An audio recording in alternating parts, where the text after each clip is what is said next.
2022, our first ever scholarship program.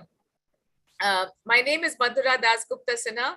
I'm the founder and CEO of Aspire for Her. I've been a banker for the past 25 years, but the last 2 years of my life have been professionally and personally the most fulfilling and the most satisfying part of my career. It is wonderful to see so many new faces here today on our platform. We are very, very excited to welcome anyone who we think will be a factor of success and will be an inspiration in the AFH Yugo Scholarship Program that we are about to talk about today. It's not really a launch, but more like a soft launch that we are doing. But we just wanted to use this day and this auspicious occasion to sort of kick it off and start off the conversation. At Aspire for Her, we motivate women to enter and stay in the workforce. Our vision is to add 1 million women additionally to the workforce in India by 2025 and 10 million by 2030.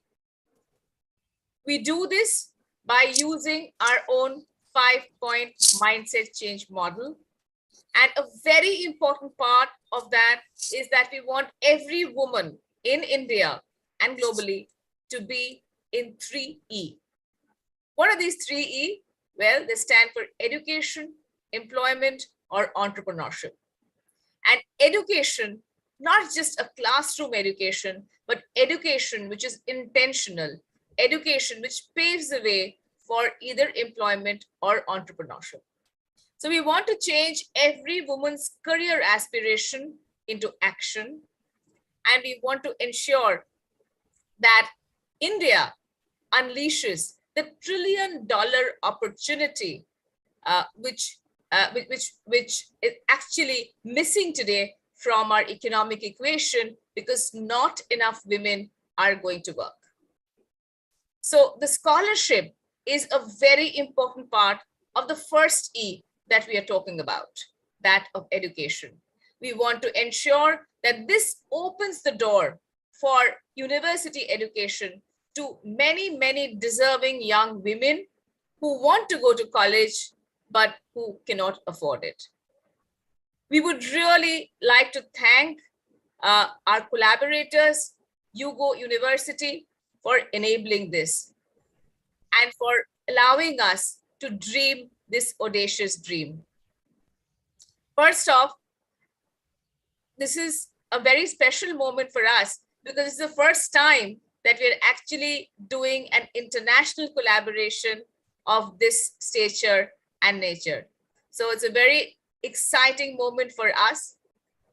And I'd love to welcome everybody joining from every part of the world here today on the Aspire for Her platform.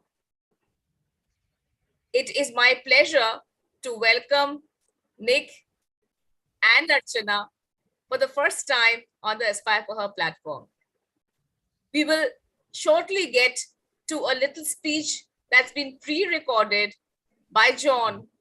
But before that, let me tell you a little bit about John Wood. John Wood is an inspiration by himself. He is the founder of Yugo University, which actually enables young women to go to university through the scholarship program that has been designed and created by him. John Wood was working with Microsoft and he decided to give it all up and to set up Room to Read, where he enables millions and millions of children to actually get into libraries, read books, open up the horizons of their minds. So it is absolutely an honor and privilege for us to actually have John Wood open this session, albeit virtually, all the way from California. He has recorded this message, pre-recorded this message, specially for us on this occasion. It is a little too early for him to be part of this session. Otherwise, he would have certainly been here. So with that, we will just, play the video that John has sent across to us. And I think, Richa, are you playing it? We will just sit back for a minute, listen to John's words for the opening of the You Go Aspire for Her partnership, and then we'll get on with the program. I'd also, before we get there, I also like to thank many of the mentors of Aspire for Her who are here today, and a huge shout out to Nandina Ramchandran, who actually made the connect to actually get us talking about the scholarship program, which started off as a very casual conversation and nothing more than that. A big thank you to Mark Fernandez, who has been tirelessly working with us to make this day a reality. And of course, to Tom Monroe and Ben Happ, who have also been supporting us in this process. Many of our mentors are here, but the person who's actually going to be leading this is Divya Sampath. Divya and I really go back a long way. We know each other for the past 28 years. We went to the same business school many, many years back, but it is my pleasure to introduce her as the very special person who will be leading this. And who better than her to do this? She has worked with the leading technology companies across the world, and she is a tech evangelist and an digital activist in the best possible way. So Divya, over to you. But before that, we will just listen to what John has to say to us.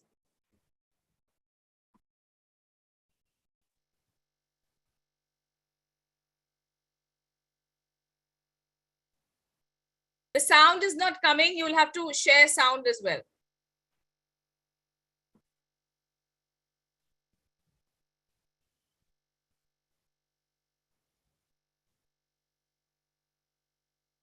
Not coming through.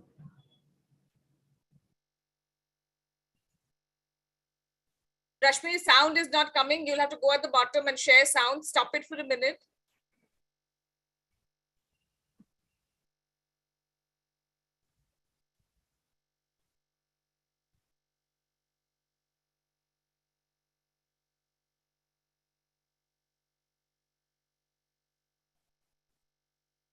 While we get this issue sorted out. Madhura, perhaps you or I could play the video instead. Yeah, I think maybe it's a tech glitch at her end. So Rashmi, you can just stop the video for a minute. Yeah, you can stop it for a minute. I'll share it one second. Madhura, this is a maximum video actually. No, you'll have to share sound at the bottom. There's when you share screen. Madhura, I suggest Rashmi, stop sharing your screen and one of us will share the video. Yeah. Madhura. Yeah. Richa, have you got it? Have you got it downloaded, Richa? Yeah, I have it. Fantastic. Can you do that, Richa? Can you share sound and start? I think it'll be good. Just 1 second.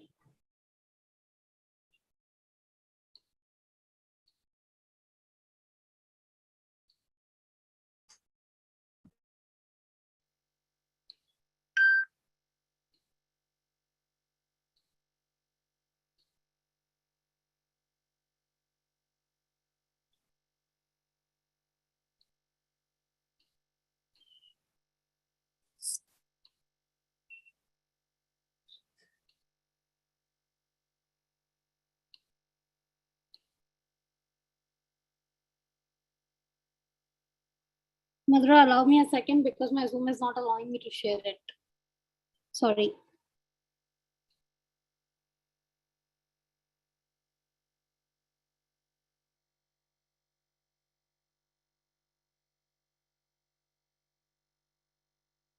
Divya, would you like to start off and then we can do this after this?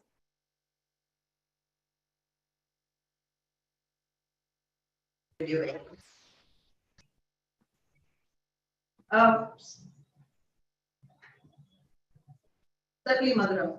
Yep. I think let's come back to John's video after I introduce Madhu and have a little bit of an interactive session with her. Everyone, I'm extremely pleased and proud to welcome a very special guest of Aspire for Her today. This is Madhu Priya.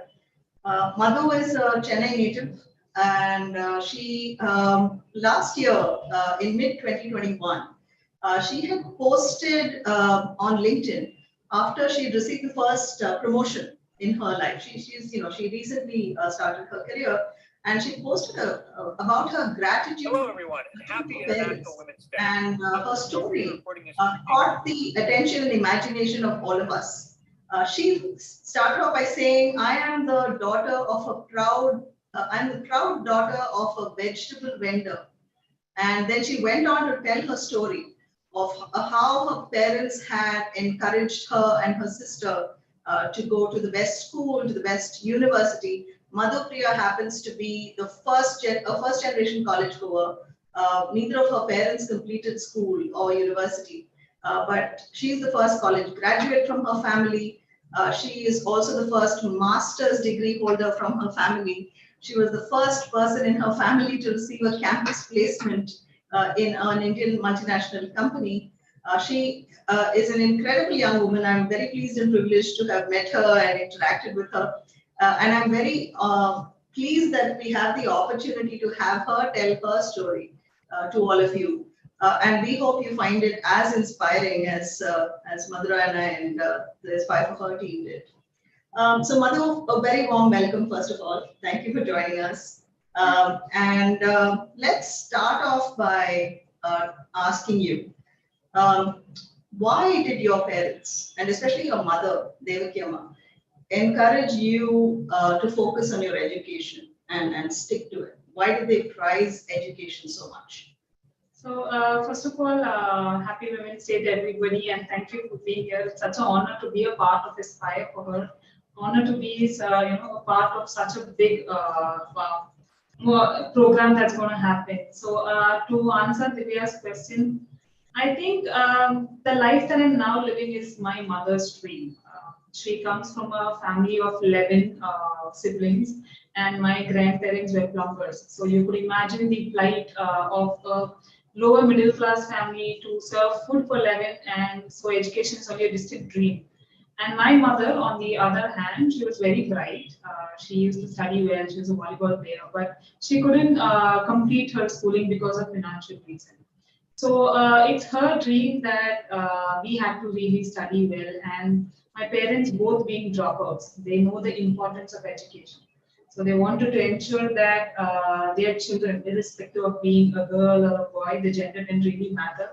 For them, education is a must. And so they, my mother especially, she did her best to put myself and my sister in a very reputed school in Chennai. So I think they knew what it takes to be educated. A vegetable shop, especially when you have to keep the shop open for 365 days a year. You can't take a day off, the vegetables go to the bin, right? So every day they had to work, and they didn't want that kind of life for us. And the only tool they used to change our life was education. So I think that's how we, got the importance of being educated well and going to a good career. That's amazing. You talked about, both in other interviews as well as when you and I met a few days earlier, about how your mother would deliberately arrive late to parent-teacher meetings because she talk a little bit about that and how that made you feel and what you realized about what she was trying to do. Okay, so the school that I studied in is one of the top 10 schools in Chennai, and it's really meant for all the high fives. Daughters of celebrities, politicians, businessmen, so all big shots. And I was there, a vegetable vendor's daughter who had no background or really didn't have the richness to show among the kids. So it was a bit difficult to get that acceptance in the school because everybody is really they're very rich and they want to have a circle where they all belong to the same society. So it was a bit difficult for me to get along, but it really didn't occur to me till my higher grade when people started growing up and they started showing that divide, that class divide. So my mother, she obviously knew that my life is going to be like this in school, but she really didn't worry about that. She's like, as long as she gets a good education, she'll be able to manage. So every parent-teacher meeting is the only meeting that is compulsory for the parents to come and meet in school. So this particular day is a huge day for my mother. She'll plan a month earlier. She'll get all new cotton sarees, ironed, and she ensures that she comes in her best. But she'll always be the last person to come to all the meetings. And it used to frustrate me. I'll be like, she doesn't spend time for me. She really doesn't come to school on time and meet my friends and teachers. So years later, when all the issues happened in school with my friends and everybody, where I understood the class difference and the divide between the class, that's when my mother told me that this was very much expected because we did not belong to that society. And that's when she told me that she always came late to the parent-teacher meeting to ensure that I don't get bullied in school or maybe don't get tagged that I'm a vegetable vendor. She tried her best to mask that, whereas I didn't know that. And to me, it was very difficult when I knew that my mother was saying. In fact, when I knew it was too late, I almost finished school back then, and I really didn't have any friends to go and tell them that I'm proud of my parents. So I didn't have the opportunity back then. That's when I got my first promotion, I put it on LinkedIn saying there's nothing to be ashamed of my parents. I'm really proud of them. And I took that opportunity to say, thank you, Mom, for giving me the education, giving me the best education. And today I'm in a corporate world, I got the first promotion. So thank you for that. That's a story behind that. And I think you're rightfully proud of your parents and they are very rightfully proud of you. You were talking also about, I know that you work, for example, with children in slums. You sort of teach them and tutor them. And you're now thinking of starting a program that's going to help other young women get into good colleges. Talk a little bit about your motivation for that and what kind of impact you hope to have. So my interest has always been in social work since school. I think that comes from my mother also. I've seen her doing a lot of social work. When I say social work, it's a very small thing. When she sees somebody who's coming to the vegetable shop with not much money, my mother will look at their face and she'll give them vegetables for free. So that is the social work I knew. Because she basically saw the human, not anything apart from the person. So I was interested in social work, and when I went to college, I knew that education is changing my career. It is changing my future because it was a visible divide between my own life and my cousin's life or my family, other members who are not really having good education. So I knew that it's important to be educated, and that's when I started going to slums to volunteer and teach for kids. And just bring that interest in kids to want to study or go to a school, get formally educated. So that's when it started. And when I came to my job, when I got into the corporate world, when I used to do recruitment, out of 10 profiles, there used to be only 1 or 2 female profiles. And that kind of hit me. I was like, why don't I get enough female profiles? That diversity to bring that in. That's when I thought we need more women in the workforce. We need to educate a lot of women. So my motivation actually comes from my own life because I see that there's a huge difference from my own family and myself. So the motivation is from my own life. That's why I thought, okay, now is the right time for me to start a program where I can help other women and other girls to go into higher education, just like Aspire for her. So a small dream, and the impact that I want to create is to see that education is not a dream for girls. It's they just don't look at it as a dream. It's a necessity, and they want it. I hope they don't really find any block to go and get themselves educated. So that's the impact. Maybe I could be a tool for that. They could see me as a help there, where they can get educated and go into colleges. That's what I'm right. As part of that same conversation, I remember we talked about how in India, unfortunately, because of cultural and societal norms, even parents from who are perhaps struggling a little financially do encourage the boys in the family to go to college and get a good education. But they're not necessarily as supportive of girls getting educated. Now, your parents clearly broke that norm. What should we be saying to parents of girls about the importance of a good education? So this is the sad reality, right? Especially in our country, and especially in the middle class and the lower middle class, when you have to make a choice between educating a son or a daughter. Obviously, they go for the son. And this is a little selfishness, obviously, on the parents' side, where they're like, anyway, the daughter's going to get married and go off. whereas the son is going to be here and take care of it. So I see a little selfishness there because they know that this is going to be permanent, or that's what they assume. These days it's changing, but so that's what they assume. So the first thing I would say is to remove that bit of selfishness. As a parent myself, I understand that we at times be selfish when we're taking a decision for our kids. So educating a boy, yes, you can do that, but not at the cost of not educating a female, not educating your daughter. So for me, I think that's one reason. And the next is, I would say, this is powerful saying, right, where you educate a boy and you educate just himself. Whereas when we educate a girl, we're educating an entire generation. And that's the kind of impact we all want in the world. For a better world, I think let's look at start educating generations and generations, not just an individual. And for that, I think as long as the parents start getting this into them, it has to sink in saying education is not a choice for the daughter. It is a necessity. And even more the reason for you to educate a girl, because tomorrow for her to stand on her own feet, that is the most basic requirement. And I think this is more of a thought process change that we need to bring in. And I see it change in the last few years. And in the next generation, I hopefully see that it changes more, especially with a lot of people like Aspire for Hugo and a lot more NGOs coming forward. I'm only looking at it as a positive way forward. Totally true, and I think I know you probably are a little modest about mentioning this, but this notion that only girls can contribute to the family. You made the point that when we educate girls, you're actually supporting a whole generation. What we are actually doing is, in your own case, I know you've actually financially contributed substantially to your parents, which is, by the way, but women tend to put a lot more back into their families and their communities as well, right? So that education truly is an investment for the future by every family. Now that you're a mother yourself and you have an adorable daughter who's just a bundle of energy, and what would you say to your daughter and girls? You talked about the importance of staying, not just being educated, but picking a career and sticking at it. So talk a little bit about what you would say to girls, including your own daughter, about the importance of education and careers. So to my daughter, what I teach her first is to respect people. For me, respect is something that we need to teach children at very young age. And when once you start respecting people, everything else follows.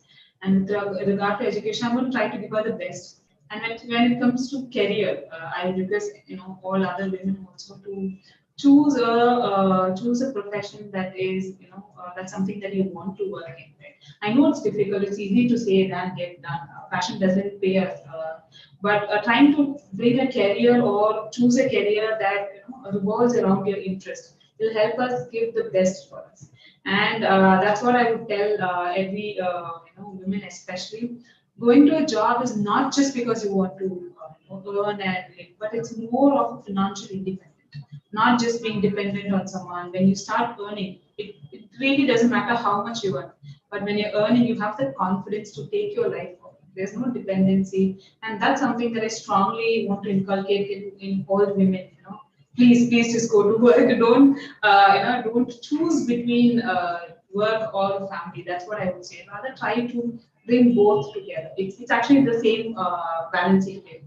Neither of it can go up or down. So I think we should learn to balance it, and that's something that we have to hold on really tight. As much as you love your family, just love your job too. don't just let it go. That's what I'm saying. I know you're living that. You talked about how you're a people person, and that's why you picked HR, you love HR, and you want to stay in the line of human resources, and I love that.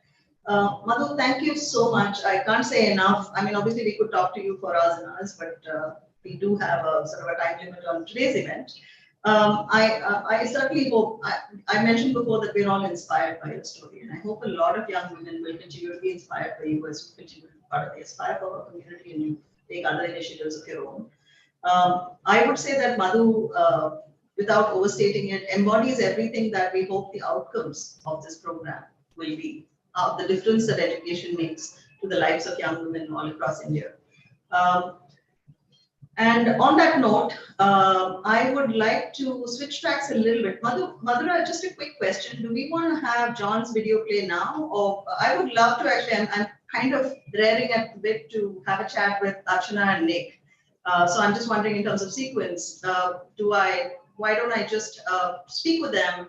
I want to hear from them, and then we roll over to John. Does that make sense? So John is kind of our capstone of the session. That's a great idea. That's a great idea as well.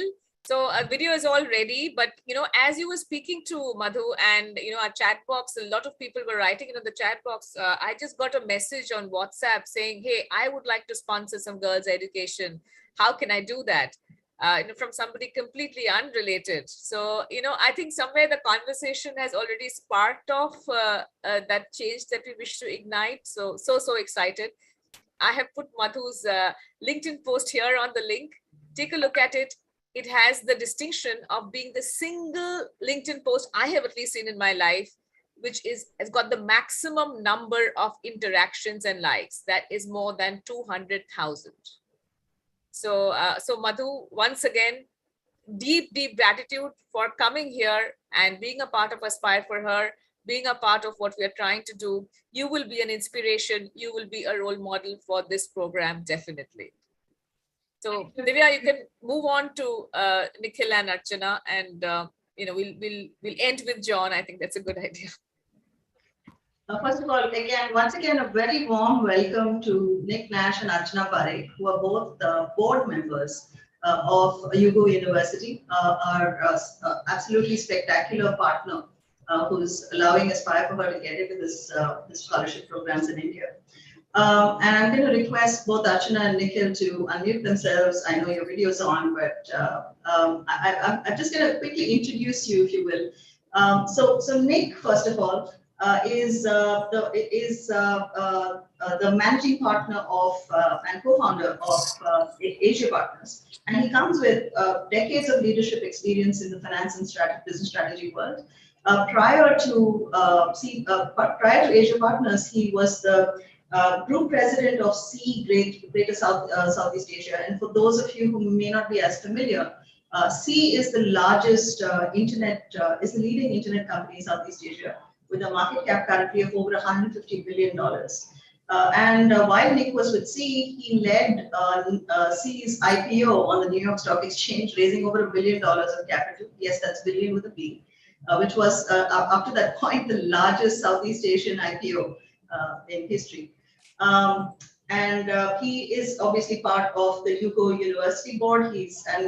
We'd love to, and I'm going to ask him a little bit about his motivations about being part of UGO and the kind of impact he has to have. Before I do that, Archana is an amazing person as well, also a member of the UGO board. She's the senior portfolio manager at Millennium, and prior to that, she was a portfolio manager at Seatown Holdings, which is an investment management firm based in Singapore. She manages the global financials and technology sectors, and she manages equity and credit portfolios across those sectors. Prior to that, director at Temasek Holdings, and prior to that, she was with Ernst & Young. She has an extremely illustrious career. In addition to being a member of the UGO board, I should mention she's also on the board of the United Nations Development Fund for Women in Singapore. And one final thing on the introduction that I should mention that both Nick and Archana have in common, in addition to both being Stanford MBAs, they're both also the equivalent of the Dean's List. They are R.J. Miller scholars, which means to the uninitiated that they graduated in the top 10% of their respective MBA classes. So I just had to get that in there. So once again, a very warm welcome to both Archana and Nick. Thank you for being with us as part of this announcement event for the UGO Aspire for Her Scholarship Program. If I may, let me start by asking you, Nick, putting you on the spot here. What inspired you to join UGO, and why do you believe this mission is so important? I insist that Archana goes first. Chivalry dictates no other protocol. Nick. Over to you. Why? I'm going on mute. Archana goes first. Let's go with that. Archana, since Nick is insisting, the same question to you. What inspired you to join UGO, and why do you personally believe this mission is so important? Right. So I would say at a personal level, I think, my motto in life is learn, earn, and return. So this is part of the return. You have to give back to the causes that you really believe in. And then when it comes to gender equality and education, I mean, it strikes a personal chord for me. I'm from India. I grew up in that system. And I also know that the power of education and exposure, what that can do for you in transforming your life. So it's only natural that I want to see this reach as far and to as many people as possible. I think as we've heard everybody talk today, there is obviously the fairness argument, the social justice argument, and the economic argument, as well as the economic development argument, right? So we've said it's the right thing to do. It's fair. Why should it not be done? A woman who's educated helps not only herself, but her ecosystem. But let's be honest, the more educated women are, the more they're going to also help the country in that development, which, you know, we've seen politicians all the way from Japan to Africa acknowledge that that huge leap of progress that happens. So those are the reasons why I think, you know, it's rare to find a silver bullet in life, right? Where you feel like this one thing does solve a lot of things. And this is one of those causes. Education for women solves a lot of issues, whether it's poverty, whether it's economic progress, or whether it's social progress, whether it's welfare of children. It solves just a tremendous amount of problems. And so it seems like one of those, you know, at the root of all good things comes, you know, this cause. And so it strikes very close to me personally, but also from, if you're going to put your effort behind something, put it behind something that has the biggest possible multiplier effect. And I think Hugo and Aspire for Her certainly fit that bill. I think was, amazing. Could not agree more. Thank you, Archana. Nick, over to you. Same question. Why Hugo? What inspired you? And what about the mission is so important to you personally? You know, it's interesting. There are two laws that no human government has ever been able to figure out a way around. One is the law of supply and demand, and one is the law of education, where the more people you educate, even though there's more supply, the demand will only increase. The price of education, the price of an educated person will never fall. And that's an incredibly important fact. You know, in America, just using it maybe as a little bit of a case study, America has led the world for many, many years in a row in showing how a middle class can develop based on education, based on savings. And you know what's really interesting? Back in the 1940s, when America was many, many years poorer than it is today, you know, fewer than 5% of all the women in the country had a college education. Fewer than 6% of all the men had a college education. Today, I think it was roughly 2015 or 16 was the crossover.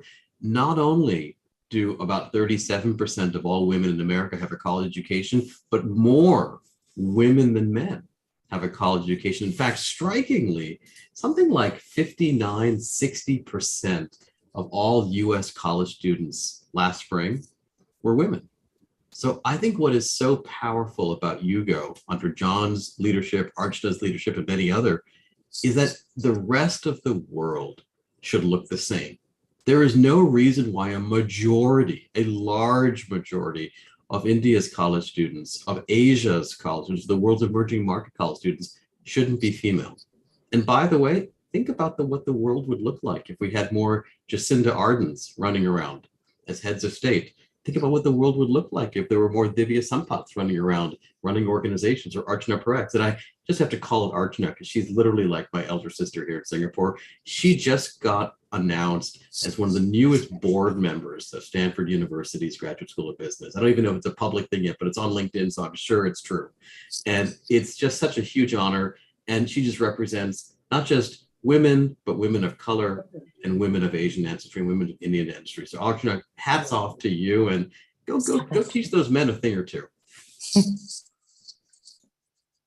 Archana talked about force multipliers. She's clearly one herself. And Nick, with all due respect, I think that the more mothers we have in the world, the better off the world is going to be, to your point, I think fundamentally. I keep thinking also of Madhu's family who had this incredible struggle because it wasn't easy or cheap sending their daughters to these top tier institutions. And programs like the AFH Yugo Scholarship could lessen the burden so much on families that are, some families are determined to educate their daughters the way that Madhu's family was. What if we could actually lessen the burden on them by actually paying the tuition for those girls? Think about the impact that's going to have on those families too. So there's just so many wonderful things that I think we could do together from the Yugo and It's such an important point, Vivian. I want to draw a parallel. There are two industries that were sort of separated at birth as biological twins, the education industry and the healthcare industry. Both have a hybrid nonprofit for-profit format. Fully agree. No, I disagree with that bit, actually. I want the onion on the pizza. Sorry, just messing with whoever that is.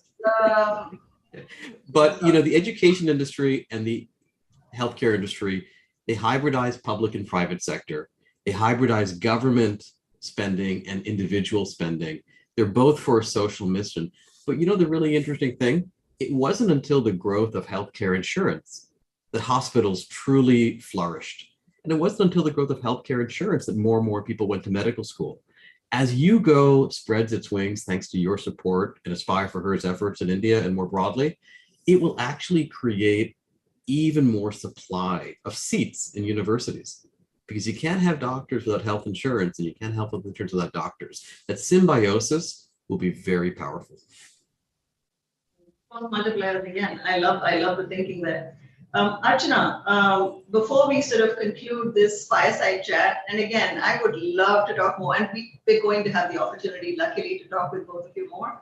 But I want to give you the last word before we hand over to John, as it were, to put his stamp on the event. Thank you. I'll end with sort of an appeal, because I think to make it really tangible, let me just say, I think we can all agree this is a good cause. And effectively, money doesn't solve everything, but money does solve this problem to a large extent.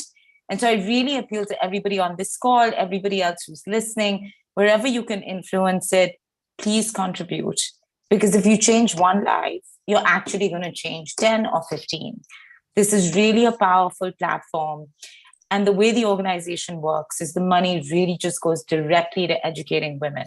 There's no bureaucracy, there are no layers, there's no hidden costs. So please, for whoever's on the call, find yourself supporting this personally, but also reach out to corporates and other individuals who want to sort of bring even more to this organization and contribute. So that's it. I'll stop there. Thank you, Archana. And on that note, Madhura, let's actually get John in to speak about his feelings. It's unfortunately like the wee hours of the morning for him in California, but let's hear from him by video.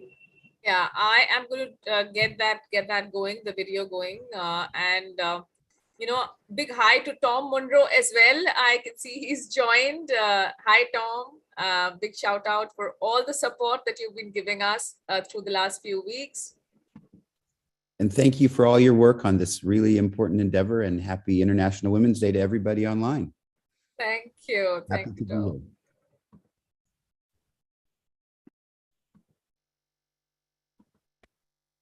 Can you see this? Yep. Video screen visible? Yeah, I hope my screen is visible. I'm going to start playing it now. And I hope you can hear it as well. Hello, everyone, and happy International Women's Day. I'm thrilled to be recording this greeting from sunny San Diego, California, to celebrate this amazing and inspirational partnership between Aspire for Her and Yugo. When I first conceived of the idea of forming Yugo, it was NGOs like Aspire for Her that I thought would be our ideal partners to help us get off the ground and get more women into higher education. Aspire for Her has such lofty goals of helping women not just achieve higher education, but to move into a world where they have economic empowerment, where they can be entrepreneurs, when they can have good jobs. And we all know that when women make more money, they tend to spend it on the family. They spend it in ways that benefit society. YouGo is so excited about getting off the ground this year. It's a dream we've had for a long time, to not just stop at secondary school education, but to help young women move on to higher education and careers. I want to particularly thank from our team, Mark Fernandez and Tom Monroe, for the amazing work they've done in helping us to forge partnerships across many parts of South Asia and Southeast Asia. Today, International Women's Day, YouGo is announcing 7 new partnerships that we hope will help at least 1,000 young women to get into higher education and to pursue their dreams of having careers, be it as entrepreneurs, economists, bankers, doctors, nurses. Who knows what these young women can achieve. We do know that talent is universal, but opportunity is not. And that's really where YouGo and Aspire for Her come in, to be able to work with young women who have previously been thought of as being disadvantaged to say, no, we're going to make sure that you have every advantage, that you can go to university, have life skills training, find opportunities to have internships and careers. So I'm really grateful to my fellow board members. I know that Archana and Nick are going to also speak about YouGo's work. So I'll keep my message brief and celebratory. We're super, super, super excited for this partnership. We're excited to be helping more young women in India to reach their economic potential. And we're excited to help India move forward in a way that has much more gender inclusivity. So thank you everybody for letting us be part of this celebration today. Onward and upward. Let's make great things happen. Bye-bye.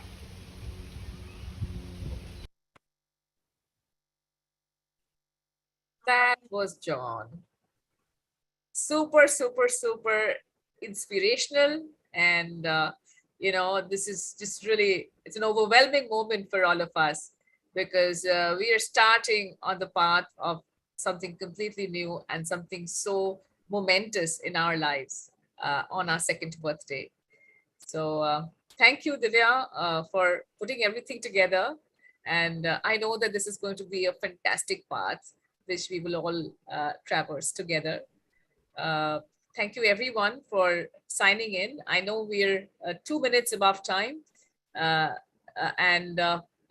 this is just the beginning. For any information that you need on this, please keep a lookout on our emailers and our social media. All the information will be made available over the next few weeks. If you have any questions, write to us at support@aspireforher.org. And Nick and Archana, this is the first time that you've been on this on the Aspire for Her platform. I can assure you that it will not be the last time. We will keep having you here. We'd love to see more of you, Tom, Mark, and everybody who's signing in from the YouGo partnership as well. Divya, any last words from your side? I wanted to thank everybody and let folks know that in the next few weeks, we will be announcing more details about the program launch in India. We will be sharing specifics of who's eligible, how they can apply, where they can apply, all of the details of the timelines and so on. So as Madhura said, please keep an eye out on the Aspire for Her forums. In the meantime, if you have any questions at all, please do write to us. We are looking for your input as we shape out the program and make sure that it's off to a great start in India. Once again, thank you all very much for your support, and we look forward to working with you and making this a really successful program and changing the lives of many, many young women for the better. Thank you. Thank you for having us. Thank you, and let's break all the biases. Thank you. Stay well. Bye. Bye-bye.